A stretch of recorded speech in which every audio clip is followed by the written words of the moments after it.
Un chapeau si grand qu'il en devient une sculpture, un sac à main si petit qu'il tient dans la paume de la main, de la rue à Versailles en passant par les champs de lavande, ces images ont fait le tour du monde. Le Sud, la liberté, une esthétique épurée, des pièces iconiques et beaucoup de com'. En l'espace de quelques années, un seul nom s'est imposé comme le nouveau roi de la mode française, Jacquemus. Mais quels sont les secrets de cette ascension fulgurante? Et surtout, la marque réussira-t-elle à perdurer au-delà du buzz et des critiques? Bienvenue dans l'histoire de Jacquemus.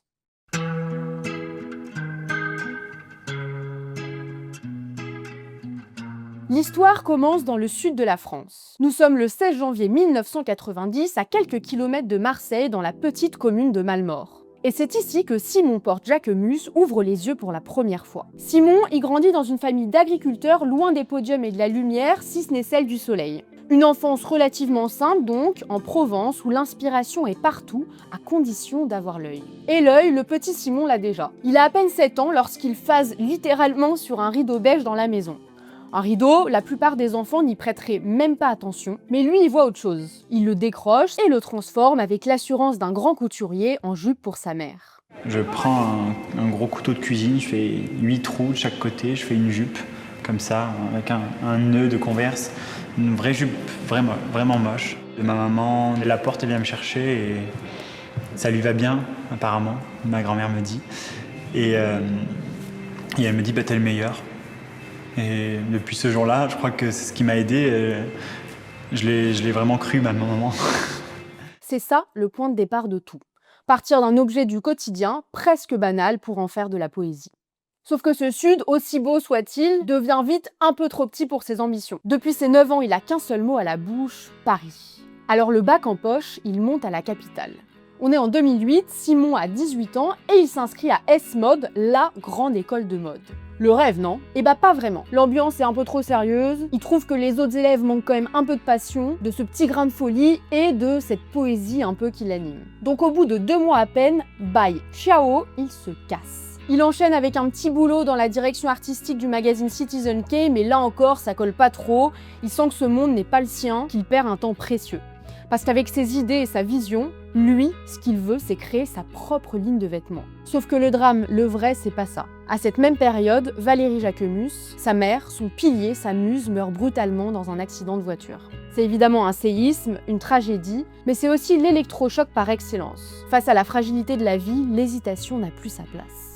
Alors qu'est-ce qu'on fait dans ces cas-là? Parce qu'il est à peine majeur, il a pas de diplôme, pas d'argent, pas de contact particulier, mais il a une certitude, il doit créer et il doit le faire maintenant. Et c'est donc en 2009 qu'il fonde sa marque. Il lui donne le nom de jeune fille de sa mère, Jacquemus. C'est un cri du cœur, un hommage qui deviendra son étendard. Sa toute première collection s'appelle l'hiver froid, un nom qui en dit long sur cette période. L'histoire commence donc pas vraiment comme un conte de fées, elle naît surtout d'une urgence de vivre. Et c'est maintenant que tout commence vraiment.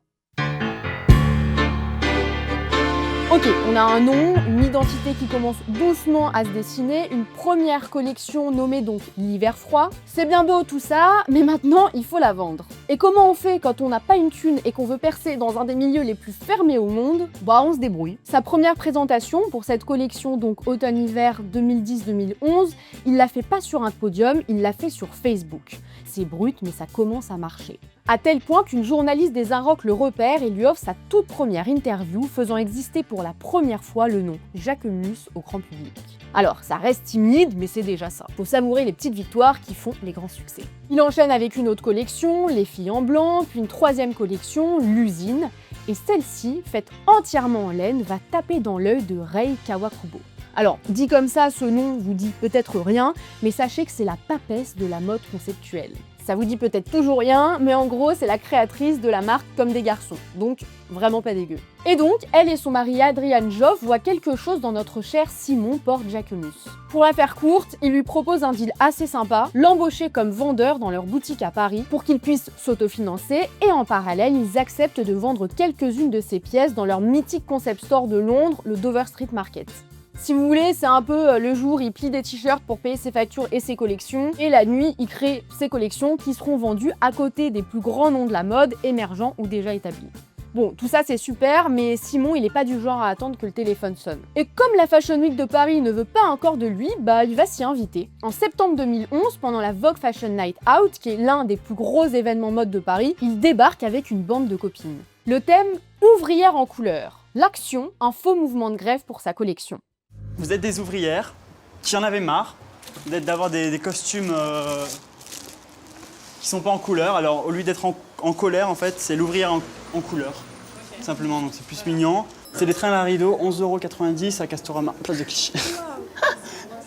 Je pensais les laisser dans le plastique pour les ramener, mais bon, ça faisait pas joli. Ok, go! Allez, on sort. La mode. Tenez, achetez-moi. Ce mois-ci, je suis dans le Vogue Italia, j'ai été sélectionné, j'ai 21 ans, je suis un créateur. Vous pouvez vous mettre en ligne, je sais, je suis chiant, mais vous me remercierez un jour, je vous promets. Les filles, tenez-vous prêtes. Emmanuel Alt, rédac chef Vogue France. Elle arrive. La mode. C'est toi, Jacques Mus. C'est moi, Jacques Mus. C'est le jeune créateur et il est venu avec ses copines qui portent ses modèles. Oui, ce mois-ci, je suis dans le Vogue Italie, sélectionné les Vogue d'Italie. Je suis très content. Voilà, là, je montre mes filles. Je veux juste montrer une vision de la mode autrement. Et voilà, je suis content d'avoir attiré votre attention. Mais on va pas vous oublier. Non, mais Emmanuel, on serre la main devant les caméras. Ouais, plaisir. Bravo. Merci. Ces mannequins d'un jour, ce sont ses amis, des filles comme Jeanne Damas, castées sur les blogs et sur Facebook. Simon m'a contacté sur Facebook en fait, parce qu'il cherchait des filles pour cet événement. Et voilà. On s'est rencontrés sur internet, sur Facebook. Non, par blog en fait, et on a eu un coup de cœur et il est venu pas pour la première fois à Paris, je crois, mais pour l'une des premières fois, je suis venue dormir chez moi, je l'ai accueilli quoi. Et voilà. Il y a 6 mois, il m'a demandé de faire son lookbook sur Facebook. Alors j'ai dit d'accord et après j'ai fait son lookbook. À l'époque, Instagram est encore juste un petit bébé, quoi, et les influenceuses, c'est clairement les blogueuses mode. Donc, en s'affichant avec elles, il fait pas juste un défilé sauvage, il pirate le système. Il crée le buzz avec 3 fois rien. Le mec, en fait, il a tout compris avant tout le monde et surtout, il marque vraiment les débuts de cette nouvelle génération de créateurs qui utilisent les réseaux sociaux pour se faire connaître. Et ce coup d'éclat fonctionne presque au-delà de toutes ses espérances. L'année suivante, en 2012 et à seulement 22 ans, il est officiellement invité à présenter son défilé pendant la Fashion Week de Paris. Pour la Fashion Week printemps-été 2013, il présente son premier vrai show, La Maison, puis la saison suivante, un autre qui marque les esprits, La Piscine. On découvre alors un style qui s'affine et surtout un style qui sort pas des écoles de mode. Si vous voulez, sa méthode, c'est pas le croquis, c'est l'histoire. Au départ, vous saviez pas vraiment dessiner, vous avez appris sur le tas. J'ai pas eu le temps. Autodidacte. Merci pour ces jolis dessins. Mais en même temps, ça reste l'identité de la marque. Même hier, avant-hier, dans le défilé, c'était encore de la géométrie, comme des dessins naïfs d'enfants. Maintenant, ils se raffinent, ces dessins-là, ils deviennent de plus en plus, subtil, mais il y a toujours ça, il y a toujours cette idée comme ça de naïveté. Et non, je savais pas dessiner, mais je sais toujours pas dessiner, mais je sais ce que je veux. Il dessine pas une robe, il imagine une femme, une situation, une émotion. Il construit ses volumes de manière instinctive, c'est authentique, presque naïf, un peu système D aussi, mais encore une fois, ça marche. Et cette vision unique est d'ailleurs assez vite récompensée puisqu'en 2015, il devient finaliste du prestigieux prix LVMH. La compétition est rude, mais une personne le remarque, le seul, l'unique, Karl Lagerfeld. La légende raconte que Lagerfeld, qui voit en lui le potentiel d'une grande maison, veut l'aider, qu'il gagne ou non. Donc finalement, il est écarté en finale, donc bye bye le prix LVMH, mais Lagerfeld pousse pour créer un prix spécial du jury, le prix Karl Lagerfeld, qui lui décerne. Le petit gars du Sud, qui organisait des manifs sur l'avenue Montaigne, est maintenant adoubé par l'un des plus grands du milieu. Et donc, c'est à partir de 2016, avec son défilé Les 100 tons de Provence, que le style Jacquemus s'affirme réellement, avec une identité vraiment reconnaissable comme étant le style Jacquemus, avec une Provence assumée, des origines assumées. Les ventes commencent à décoller et c'est pour la collection Printemps-été 2018 intitulée La Bomba que le système D des débuts prend tout son sens. Il crée par exemple des chaussures avec des poignées de porte, mais c'est surtout pour cette collection qu'il va sortir un duo d'accessoires qui va littéralement casser l'internet. D'un côté, un chapeau de paille aux dimensions folles, si majestueux qu'il en devient presque une sculpture, et de l'autre, son opposé total, un sac à main si petit qu'il en devient absurde, un sac où tu peux à peine mettre un rouge à lèvres et ta dignité, mais que le monde entier va s'arracher, le Chiquito. Le maxi et le mini, le démesuré et le minuscule, ce duo de choc devient instantanément viral et propulse Jacquemus dans une autre dimension.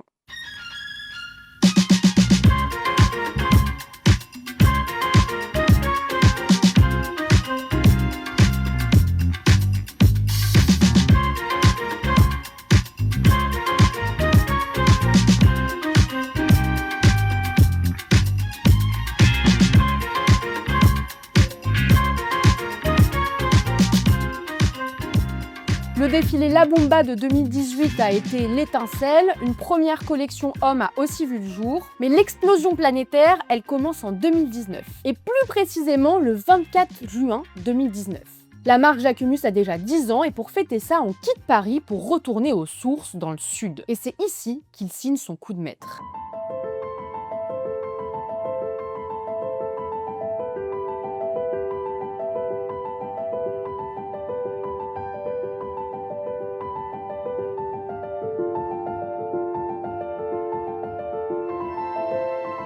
Ces images, vous les avez forcément vues passer, c'est celle du défilé Le Coup de Soleil, au milieu d'un champ de lavande sur un tapis rose de 500 mètres. Il invite le monde de la mode chez lui, en Provence, l'image est puissante, poétique. Ce défilé a lieu en dehors du calendrier officiel de la Fashion Week, une manière pour le créateur d'imposer sa vision et de s'affranchir des règles. De montrer finalement qu'il n'est pas un nom de plus dans une liste, qu'il sait créer l'événement sans mettre des flashs partout, qu'il est possible d'en mettre plein la vue en fait en gardant une forme de simplicité et encore une fois d'authenticité, puisque c'est finalement qu'un, avec des gros guillemets, tapis rose au milieu d'un champ de lavande. Ce défilé, c'est la démonstration même que pour Simon, le vêtement et l'image ne sont pas deux choses séparées, que l'un raconte l'histoire de l'autre.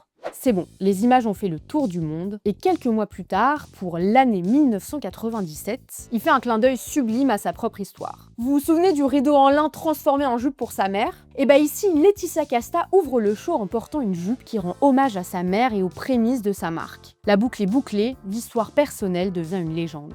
Il récidive en juillet 2020 en plein déconfinement avec le défilé L'amour dans un champ de blé cette fois-ci, puis les lieux spectaculaires deviennent sa signature. Une plage à Hawaï, un marais salant, chaque défilé est un événement, une carte postale qui génère des millions de vues. Des millions de vues et des millions d'euros. Oui, parce que bon, j'adore la poésie, mais la mode, c'est aussi une industrie. Et les chiffres parlent d'eux-mêmes. En 2018, la marque réalise 11,5 millions d'euros de chiffre d'affaires. En 2021, elle dépasse les 100 millions.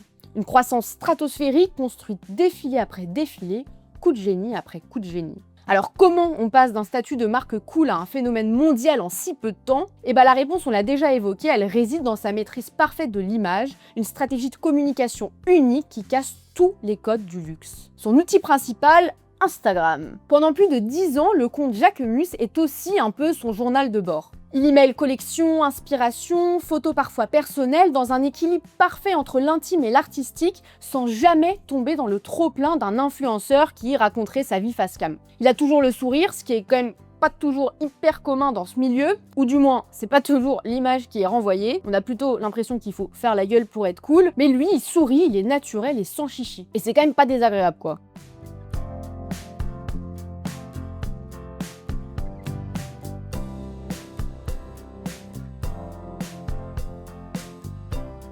Et c'est seulement en avril 2022 qu'il décide de lancer son compte personnel après avoir passé une décennie à montrer que l'homme et la marque étaient indissociables. Cette communication, elle s'exprime aussi par des coups comme légendaires avec des concepts qui créent de la proximité et bien sûr de la viralité. Phobus en forme de sac géant qui roule dans Paris, une simple vidéo 3D qui devient virale sans coûter 1 € en affichage, une collab avec Nike, l'ouverture d'un café-restaurant aux Galeries Lafayette, des plages éphémères, un pop-up store entièrement rose fuchsia ouvert 24 heures sur 24 qui fonctionne comme un distributeur automatique de sacs Chiquito et j'en passe. C'est ludique, c'est inattendu, c'est du pur Jacquemus. Et cette volonté d'être proche des gens se retrouve aussi au cœur de son modèle économique qui repose sur 2 piliers, le style et le prix. Le style, c'est sa quête de l'équilibre parfait pour être unique et portable. Si vous voulez, ces vêtements ne sont pas faits pour rester dans un musée, ils sont faits pour être vus dans la rue, à un mariage, à une soirée au soleil, bref, pour être portables. Et pour ce qui est du prix, c'est vendre des produits avec une image luxe, mais à un tarif plus accessible que d'autres maisons. Concrètement, un produit Jacquemus coûte en moyenne 2 fois moins cher qu'un produit Balenciaga ou Prada, donc bien évidemment que le public a suivi en masse, quoi. C'est là aussi du génie, puisque la marque a réussi à créer un équilibre parfait, du moins à ce stade de l'histoire, vous allez voir, entre le luxe et l'accessible. Toute cette hype se traduit par une expansion commerciale explosive, les sacs deviennent des best-sellers mondiaux, les plus grandes stars s'affichent avec ses créations. L'anecdote est assez géniale, pour Noël, Beyoncé aurait commandé une trentaine de sacs Chiquito. Mais alors que le succès explose, une question se pose. Va-t-il rester indépendant ? Depuis ses débuts, il refuse les propositions de rachat, alors qu'évidemment qu'il y en a qui étaient intéressés, et la preuve ultime arrive en 2022. Alors que depuis 2019, le groupe espagnol Puig possédait 10% de sa société, Simon décide de racheter leur part au prix fort. Au sommet de sa gloire, il choisit la liberté en reprenant 100% du contrôle. Un geste fort à contre-courant du secteur. Et c'est cette même année, en septembre 2022, qu'il accomplit le symbole ultime de cette indépendance conquise, on va dire. Plus de 10 ans après avoir faussement manifesté avenue Montaigne, il ouvre sa toute première boutique permanente sur cette prestigieuse avenue à Paris. Jacquemus joue maintenant dans la cour des grands. Et pourtant, à la fin de chaque show, au milieu des applaudissements, il y a ce geste, toujours le même, ce doigt levé vers le ciel, un hommage à sa mère Valérie, pour ne jamais oublier d'où il vient et pourquoi il a commencé. Un monde tout rose en apparence. Parce que derrière les champs de lavande et les millions de likes, il y a des fissures qui commencent à apparaître. Et si le soleil Jacquemus commençait pour certains à éblouir un peu trop ? Vous doutez bien que quand tout va trop vite, il y a forcément un moment où ça dérape un peu. Et à partir de 2022, disons que la belle histoire va connaître ses premières turbulences. Si vous voulez, la marque explose, les ventes s'envolent, sauf que derrière, la structure, elle est un peu restée au sol. Et le problème, c'est que ceux qui vont s'en rendre compte en premier, c'est les clients. Sur les réseaux, on a donc d'un côté ceux qui pleurent de joie en déballant leur premier Chiquito, et puis de l'autre, il y a ceux qui pleurent en le recevant abîmé ou en le recevant pas du tout. Les témoignages s'accumulent, des livraisons qui mettent des mois à arriver, un service client qui fait le mort. Bon, on est clairement sur un petit souci de logistique, quoi.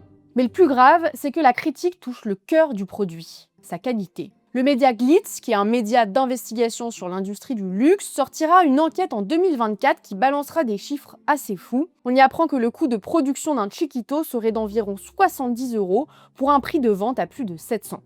On parle aussi d'une écharpe trompe-l'œil en forme de pull vendue 250 € sur le site alors qu'elle est composée à 50% d'acrylique. Et pire encore, la marque est critiquée pour son manque de transparence. À l'époque, impossible de savoir précisément quel type de cuir était utilisé pour les sacs. On pouvait seulement lire 100% cuir, mais si c'était de l'agneau, de la vache et l'éther où elle a brouté, franchement, on n'en avait pas d'idée quoi. Mais aussi une production de certains vêtements délocalisés en Bulgarie et en Roumanie par exemple, ce qui questionne aussi sur les questions de durabilité et de fait de qualité. Donc à partir de 2022, il y a quand même un contraste entre l'image ultra léchée de la marque et la qualité perçue par certains clients qui commencent à interroger. Est-ce qu'on paye la qualité ou juste l'image ? Alors, néanmoins, je me permets de nuancer, puisque en règle générale, dans le luxe, on paye pour la qualité, l'artisanat, blablabla, etc., mais aussi, dans tous les cas, pour l'image. Et que ce soit dans le luxe ou pas, quand on sort sa carte bleue, on paye aussi pour la marque au-delà du produit.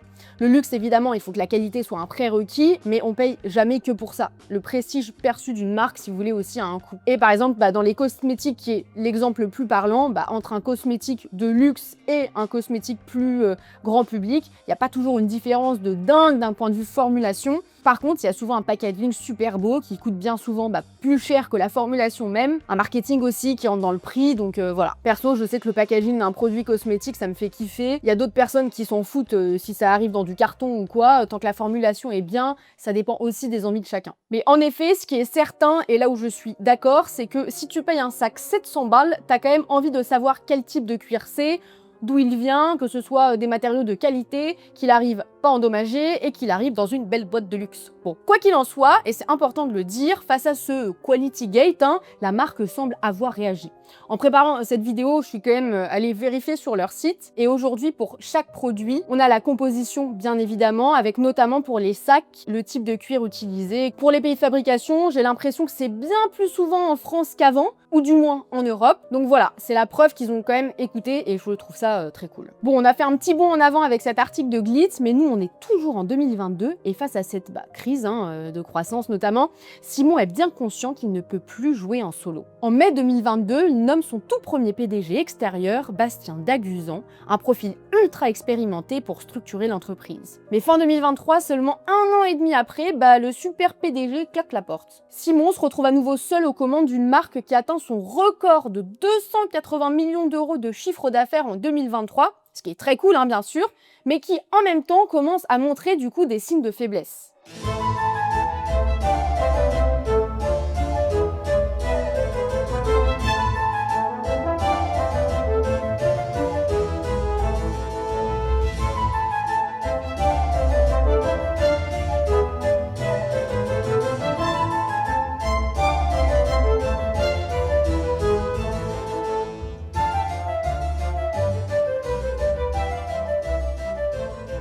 Cette année-là, le défilé grandiose à Versailles a beau être sublime, il cristallise les doutes. C'est magnifique, il n'y a pas de débat, mais on sent quelque chose de différent, le casting est hollywoodien, le décor est royal, mais l'ADN du Sud, cette Marseille touch, qui séduisait tant jusqu'à présent, semble s'effacer un peu au profit d'une clientèle plus internationale en quête d'élégance à la française. Et ça se confirmera d'ailleurs au défilé suivant, toujours très beau aussi, perso cette marque, je trouve que c'est magnifique, les coupes sont incroyable, c'est beau, vraiment, c'est pas le sujet, mais en effet, ça fait peut-être un peu plus quiet luxury que Marseille. On retrouve encore du soleil et de la légèreté, mais quand même un peu moins. Donc d'un point de vue des créations, l'esthétique et l'esprit des débuts se font quand même moins ressentir, c'est toujours très beau, mais on sent que la cible a changé.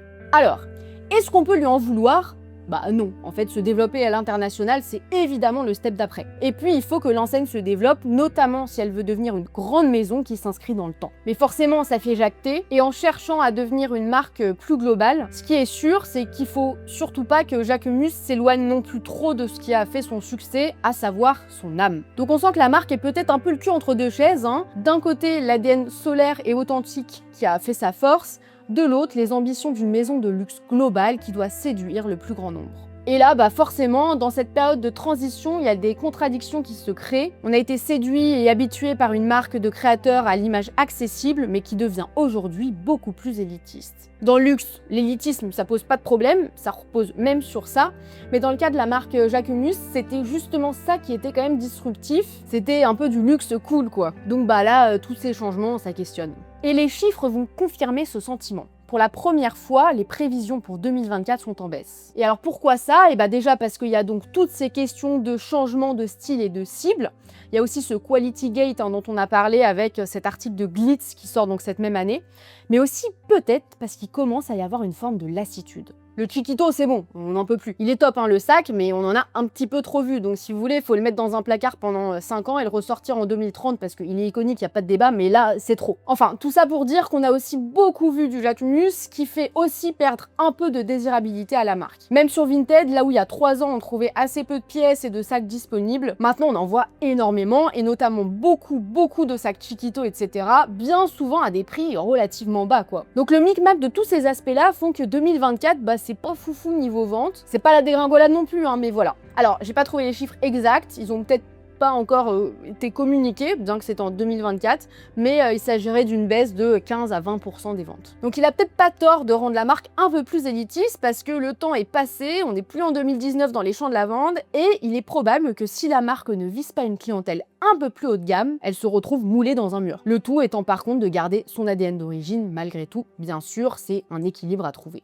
Mais bon, ces défis ne l'ont pas empêché d'être nommé chevalier de l'Ordre des Arts et des Lettres par le ministère de la Culture en mars 2024 et décoré par Anna Wintour en personne, qui a salué son talent pour concevoir des accessoires emblématiques tels que le sac Chiquito. Donc oui, il a quand même réussi à le rendre iconique, même si on l'a trop vu, mais on l'a peut-être pas trop vu pour rien. C'est bon, on y est, il n'y a plus de doute, c'est la conquête du monde, le développement à l'international. La question maintenant par contre, c'est comment grandir sans se trahir. On l'a vu, en 2022, Simon rachète les parts du groupe Puig pour garantir son indépendance. Mais en octobre 2024, alors qu'il inaugure un immense flagship à New York, il annonce lui-même un changement de cap majeur. Pour financer le développement et l'ouverture de points de vente à l'international, il faut du cash. Beaucoup de cash. Et c'est là qu'il prend la décision la plus importante de sa carrière. Il annonce qu'il cherche un partenaire. Pour celui qui a toujours prôné l'indépendance, c'est une révolution.